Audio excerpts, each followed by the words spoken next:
गांव के एक कोने में, जहां हरियाली और ठंडे पवन की सरसराहट थी, एक गरीब किसान सहरिया रहता था।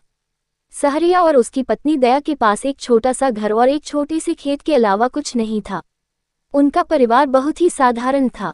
सहरिया की एक बड़ी चिंता हमेशा उसके खेत की फसल को लेकर रहती थी, जो उसकी जीविका का मुख्य साधन था। से खेत के अलावा कुछ नहीं था। उनका परिवार बहुत ही साधारण था।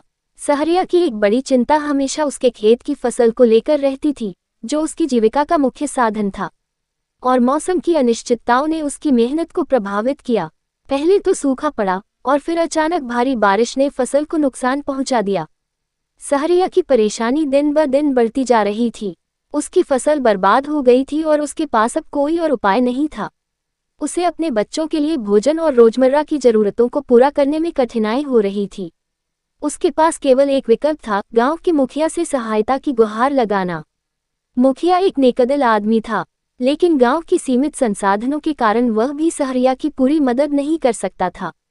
मुखिया ने उसे सरकारी योजनाओं की जानकारी दी और कहा कि वह इन योजनाओं के तहत सहायता प्राप्त करने के लिए आवेदन करे।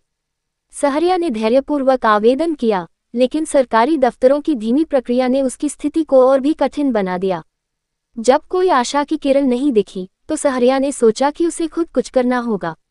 उसने अपनी बची हुई थोड़ी बहुत फसल और कुछ घरेलू सामान बेचकर पैसे जुटाने का निर्णय लिया। पैसे के बिना वह अपने परिवार की बुनियादी जरूरतें भी पूरी नहीं कर सकता था। सहरिया ने गांव के बाजार में अपनी फसल बेचने के लिए दुकानें खोली, लेकिन उसकी फसल का मूल्य बहुत कम था।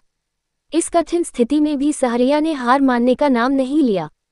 उसने अपने गांव के अन्य किसानों से सहायता प्राप्त करने की कोशिश की। कुछ किसानों ने उसकी मदद की और उसे अपनी फसल से कुछ माल देने का प्रस्ताव दिया। सहरिया ने उनकी सहायता स्वीकार की और अपनी स्थिति को सुधारने के लिए काम किया। एक दिन गांव में एक व्यापारी आया, जो अपने व्यापार के लिए फसल खरीदने आया था। सहरिया ने व्यापारी को अपनी स्थिति और फसल के बारे में बताया। व्यापारी ने उसकी दयनीय स्थिति को समझा और बिना मोल भाव के उसकी फसल को खरीदने का प्रस्ताव दिया। हालांकि व्यापारी ने कम दाम दिया, लेकिन सहरिया के पास कुछ पैसे आए, जिससे उसे तत्काल राहत मिली। इन पैसों से सहरिया